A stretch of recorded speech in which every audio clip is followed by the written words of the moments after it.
Heart beat scan ఒక్క second లోనే world class 640 slide CT scan ఇప్పుడు మీ విస్టా ఇమేజింగ్ బంజారా హిల్స్ లో. నమస్కారం సార్. నమస్కారం అండి. ఏమిటి ఇద్దరు పెళ్లి చేసుకున్నారా? చాలా వింతగా ఉందే. ఇందులో వింతే ఉంది సార్. మీరు ఇచ్చిన 10,000 ఉంది కదా, ఆ 10,000 పెళ్లి చేసుకున్నాం. చేసుకోగానే మొదటి నమస్కారం మీరు చేసుకున్నాను, అక్కడికి వెళ్ళాం. తీరా వస్తే మీరు డ్యూటీ మీద ఉన్నారని తెలిసింది. ఇదిగో నేరుగా వచ్చేసాం. ఆశీర్వదించండి. మీ అభిమానానికి చాలా కృతజ్ఞ.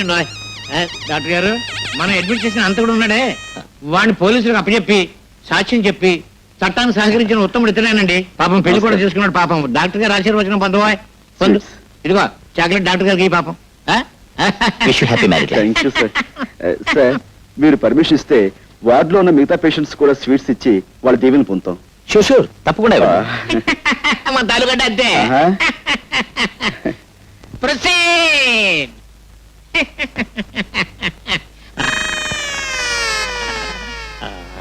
దీవించండి. వదినా నర్సు వదినా దీవించు. థ్యాంక్ యూ డాక్టర్ బాబు గారు. డాక్టర్ బాబు గారు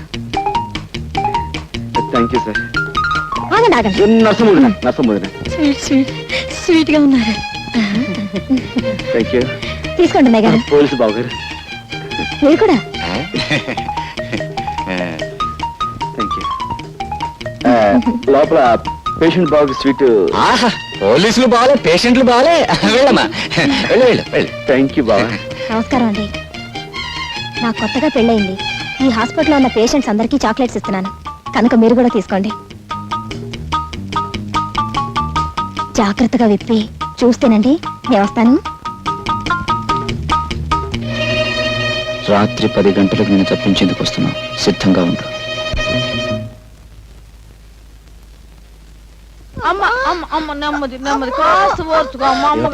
పొద్దున్నే కదా పెళ్ళైందన్నాను, అప్పుడే కడిపేమిటి? అదేంటయ్యా, దాని మొగుడు ఎవరనుకుంటున్నా? గొప్ప పైల్మాన్. ఎంత పహిల్వాన్ అయితే మాత్రం పొద్దున్న పెళ్లి చేసుకుని రాత్రి గర్భం అంటే రూల్స్ ఒప్పుకోమా? అదే సంగతే, నువ్వు పొరపాటు పడ్డావయ్యా. ఆ పిల్ల ఈ పిల్ల కమల పిల్లలు. అది మా చిన్నమ్మాయి ఇంట్లోంచి లేచిపోయి ఎవరినో పెళ్లి చేసుకుని మీ అందరికి చాక్లెట్లు పంచి పెట్టిందంట. ఇది మా పెద్ద అమ్మాయి, దీని మొగుడు పైల్మాన్. చూస్తే ఒంటో పడి ఆయన కాస్త సాయం అమ్మవయ్యా. పట్టుకో మెల్లిగా మెల్లిగా. జాగ్రత్త అయ్యా. అది సంగతి. అటెళ్ళు.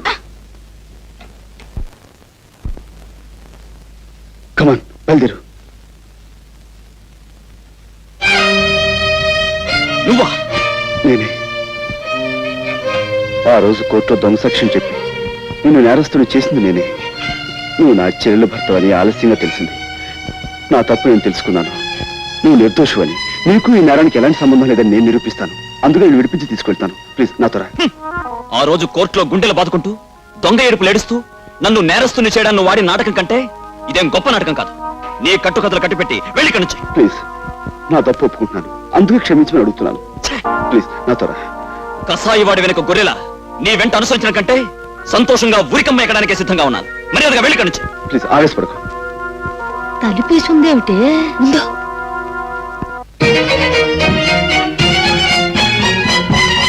తనుకుంటున్నారా?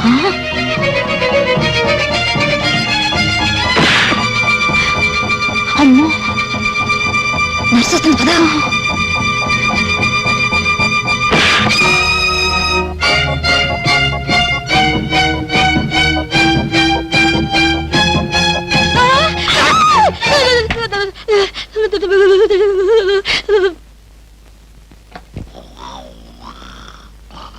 ఏమండి ఏమండి, ఆ నేరస్తుడి గదిలో ఎవరెవరో ఉన్నారు. తలుపులు వేసొచ్చాను, తొందరగా రండి.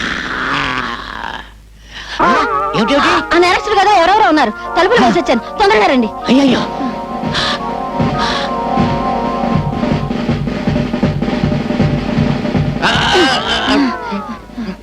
ఈ గదండి, ఈ గది. ఈ గదా? తలుపులు తెరుచున్నాయేంటి? నేను తలుపులు వేసేవచ్చానండి. నేను వేసేస్తే తలుపులు తెరుచున్నాయండి. తలుపులు తెరుచున్నాయంటే పారిపోయారన్నమాట. ఇక్కడ ఇద్దరు కానిస్టేబుల్స్ ఉండాలి. ఓహో, వాళ్ళు పారిపోతుంటే వీళ్ళు వెనకాల పడి ఉంటారు. రండి పట్టుకుందాం. లేవండి లేవండి, వాళ్ళు వెళ్ళిపోయారు.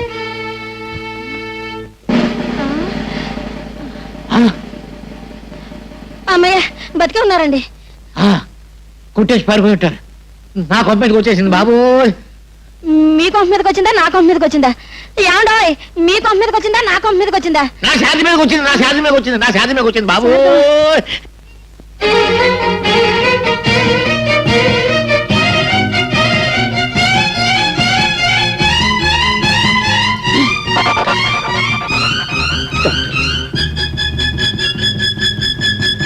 మీరు అదేనండి, ఉదయం మీకు కనిపించే కొత్త దంపతులం అండి, మా అత్తయ్య గారండి. నైట్ డ్యూటీ స్టాఫ్ కూడా చాక్లెట్ ఇద్దామని వచ్చామండి. అందరికి ఇచ్చారా? హాయ్, సరే. థ్యాంక్స్ అండి. థ్యాంక్స్ అండి. Good night sister.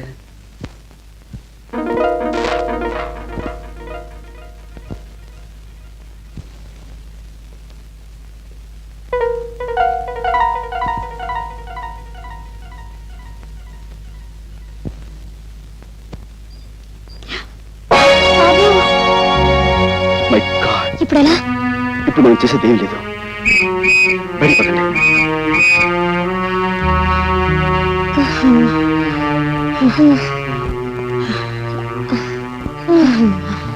వేసిన ప్లాను చేసిన రిస్క్ అంతా వృధా అయిపోయింది కదా. అతను నన్ను నమ్మకపోవడంతో వచ్చిన ప్రమాదం ఇది. నేను చెప్పింది నమ్మకుండా మనమేదో అపకారం చేసేవాళ్ళమని అతను తప్పించుకున్నాడు. ఈసారి అతను మళ్ళీ పోలీసులకు దొరికితే అతనితో మాట్లాడే అవకాశం కూడా ఉండదేమో. చేతులా నా చెల్లెలు చేసిన అపకారాన్ని సరిదిద్దుకునే అవకాశం మళ్ళీ రాదేమో. బావగారు,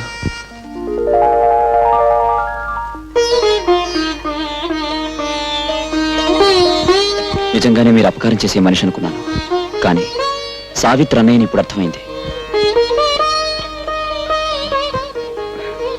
విషయాలని తర్వాత మాట్లాడుకుందాం. ముందుకు వెళ్ళిపోతా పదండి. ఆ కారు మంది కాదుగా అయ్యా. ఓహో, మనకు అసలు కారు లేదు. సరే పదండి. సార్, హాస్పిటల్లో మన కస్టడీలో ఉన్న రామారావు పారిపోయాడు సార్. వాట్? పారిపోయాడా? అదెలా జరిగింది? రామారావుకు వ్యతిరేకంగా సాక్ష్యం చెప్పిన రాజయ్య అతను తప్పించేశాడని ఇన్స్పెక్టర్ లింగం గారు అంటున్నారు సార్. రాజా సాక్ష్యం చెప్పిన రాజా.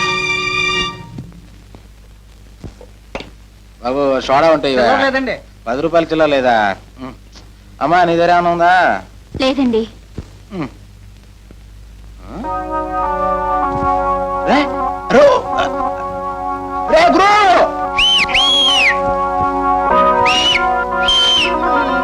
ఎక్కడ తెచ్చావురా? అలా చూడు. బాగుందిరా. సరిగ్గా చూడు. ఎవరో కాదురా, మన బాస్ చెల్లెలు సావిత్రిరా. దాన్ని ఎలాగైనా పట్టుకోవాలి.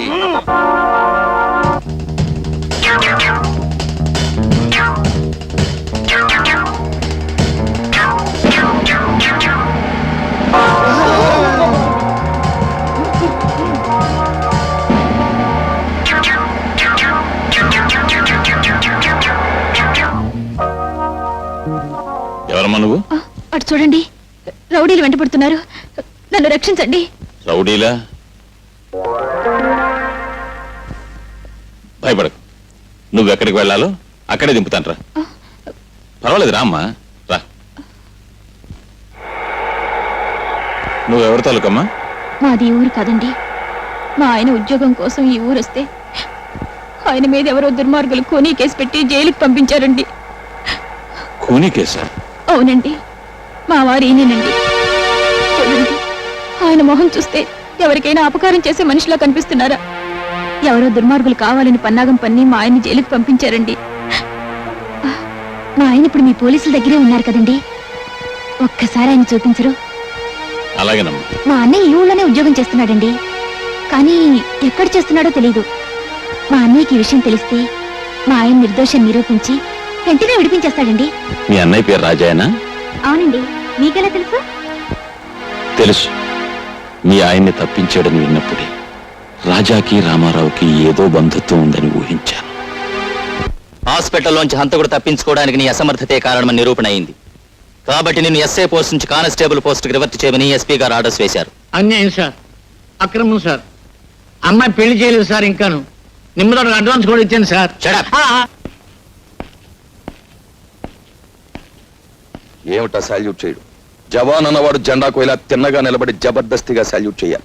రివర్షన్ కదా, ఆ షాక్ తో భోజనం చేయట్లేదు గోపాలం. గోపాలమా, ముందు ఆ పిలుపు మార్చు. ఇప్పుడు నేను ఎవరిని? సబ్ ఇన్స్పెక్టర్ ఆఫ్ పోలీస్, నువ్వు ordinary constable. Understand? Understand sir. ఇవాళ టేబుల్ తుడిచావా? 3 సార్లు చూసేది సార్. ఎందుకు తుడిచావు? నువ్వు కానిస్టేబుల్ వా, స్టేషన్ స్వీపర్ వా? ఇక ముందెప్పుడు టేబుల్స్ తుడవకు. ఈవేళ నువ్వు చేయవలసిన డ్యూటీ ఏమిటో తెలుసా? తెలుసు సార్. ఏమిటి? మీ ఇంటికి వెళ్ళడం, బట్టలు ఉతకడం, ఇస్త్రీ చేయడం, తర్వాత మార్కెట్కి వెళ్ళి బజార్ చేసుకురావటం. నార్మల్. ఇలాంటి తప్పుడు పనులు నువ్వు చేసినట్టే నేను చేస్తాను అనుకున్నావా? నా సబార్డినేట్స్ కి ఎప్పుడు ఇలాంటి వెధవ పనులు నేను చెప్పను. అయితే మార్కెట్కి వెళ్ళి బీట్కి ఏమంటారు సార్? వచ్చే పోయే వాళ్ళని ఆపేసి లంచాలు గిల్లేద్దామనా? అసలు నువ్వు సబ్ ఇన్స్పెక్టర్ అయిన నాటి నుంచి లెఫ్ట్ రైట్లే మర్చిపోయావు. ఓసారి నీ రైట్ హ్యాండ్ చూపించు. అది రైట్ హ్యాండా? ఛేదించు. మన స్టేషన్ కి ఎదురుగా ఏముంది? 7 ఎకరాల మైదానం ఉంది సార్. ఆ మైదానంలోకి వెళ్ళి నువ్వు సాయంకాలం వరకు లెఫ్ట్ రైట్ కొట్టు. ఎండలు మండిపోతున్నాయి సార్. కూడా నన్ను గొడుగు పట్టు తిరగమంటావా? Do and die. గో.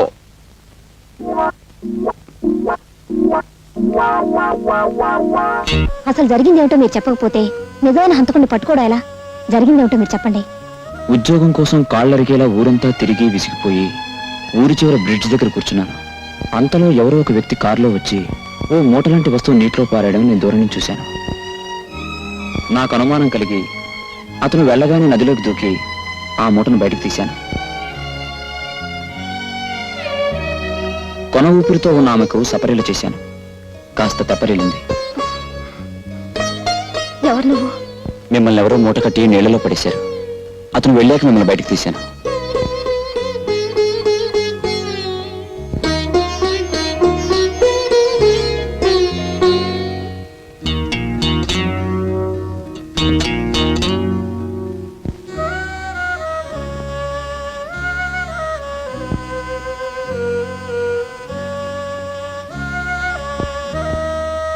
మీరు నాకు ప్రాణదానం చేశారు. కృతజ్ఞతతో ఇస్తున్నాను. కాదనకుండా తీసుకోండి. హత్య గావించబడ్డ చెంచలు నీకు గాజులు ఇవ్వడం ఏమిటి? నువ్వే ఆ గాజుల కోసం ఆవిడ హత్య చేసి నదిలో పారేసావన్నారు. అంతవరకు నాకు తెలియదు ఆ చెంచలు హత్య చేయబడిందని. అంటే నువ్వు రక్షించిన తర్వాత ఆ చెంచల్ని మళ్ళీ ఎవరో హత్య చేసి నదిలో పారేస్తారన్నమాట. ఇతను రక్షించిన సంగతి ఆ మూటకట్టి పడేసిన వ్యక్తికి తెలిసి అతనే మళ్ళీ చంపుండాలి. అతనే చంపాడో లేక మరెవరైనా చంపారో తెలుసుకోవాలంటే మనం ఎస్ఐ లింగాన్ని కలుసుకోవాలి. లింగమా? ఎందుకు? ఈ కేసు ఇతని మీద బనాయించింది, నాతో తప్పుడు సాక్ష్యం చెప్పించింది ఆ లింగం గారే. కమాన్. ఆ విషయం నాకు వదిలేండి. మా నాన్న ఒక పెద్ద కిరికిరి తప్ప ఎలా వాయిస్తారో చూడండి. నాన్న నాన్న నాన్న, కత్తితో పొడుచుకుంటే తొందరగా చచ్చిపోతారా? ఉరేసుకుంటే తొందరగా చచ్చిపోతారా? విషం మింగితే తొందరగా చచ్చిపోతారా? ఉరేసుకుంటేనే తొందరగా చచ్చిపోతారు. కానీ ఇప్పుడు ఏమొచ్చింది? అయితే నేను ఊరేసుకుని చచ్చిపోతానా? ఏమిటది? ఎందుకు? ఎందుక?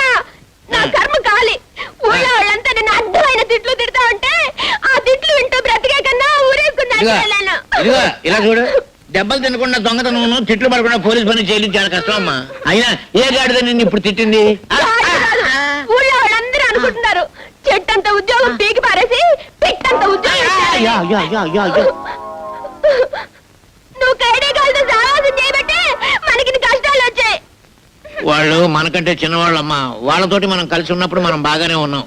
మనకంటే పెద్దవాళ్ళ ప్రాపకం కోసం మనం ప్రయత్నించినప్పుడే ఇదిగో ఈ విధంగా అయిపోయింది మన బ్రతుకు. ఎవరో పెద్దాళ్ళు? అమ్మో చెప్పకూడదు. నువ్వు చెప్పకపోతే నేను ఊరేసుకుంటా. ఏమిటమ్మా అది? మేము చేతికి 10,000 ఇచ్చి ఎవడో ఒకరి మీద కేసు బనాయించమని చెప్పింది మా ఎస్పీ దొరగారే. ఎస్పీ గారా, ఆశ్చర్యంగా ఉంది. మా బావ మీద అతను ఎందుకు కక్ష పెట్టాడబ్బా? కక్ష లేదు, నా బంధ లేదు. అసలు ఆ శశిపడ కుర్రోడు ఎవరో ఎస్పీ గారికి ఇంతవరకు తెలియదు. చెంచల నేదాన్ని చంపింది ఎస్పీ గారు అల్లుడు. ఆయన్ని సేవ్ చేయడం కోసం ఒక అడ్రస్ మనిషిని తీసుకురమ్మని అంటే చెంచల తాలూకు గాజులమ్ముతున్న ఈ కుర్రోని పట్టుకు తీసుకొచ్చాం. కేసు ఈయన మీద బనాయించాం. మన ఇంట్లో అద్దుకుంటున్న మాయల బక్కీరు వీడు బావబామూర్తుల సంగతి తెలియక ఈ కిరికిరి అన్ని జరిగింది. ఎస్పీ, అయితే మన చెల్లెమ్మ ఇప్పుడు ఆయన చేతుల్లో ఉంది.